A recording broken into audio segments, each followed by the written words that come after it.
മോളെ നമ്മൾ ഇവിടെയാണ് നിക്കാൻ പോണേ. ഇതാണ് സ്ഥലം. അയ്യോ, സ്വർണത്തിന്റെ സിംഹ. ശരിക്കും അമ്മക്കെല്ലാം അത്ഭുതം. സ്വർണ്ണമല്ലമ്മ, പോർന്നു. മെറ്റൽ അമ്മ, മെറ്റൽ. സ്വർണം പോലെ തന്നെയുണ്ട്. ഇതുപോലത്തെ തന്നെ നമുക്ക് വീട്ടിൽ വെക്കാം. ഇതുപോലത്തെ ആന തന്നെയാവട്ടെ.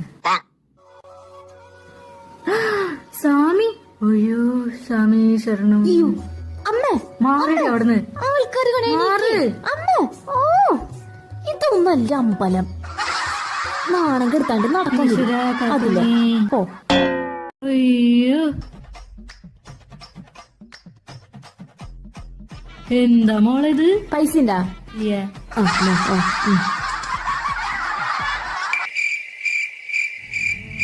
ഇതാണോ മോളെ ഗുണ കേവ്? ഉള്ളില് മുഴുവൻ ഇരുട്ടാണല്ലോ.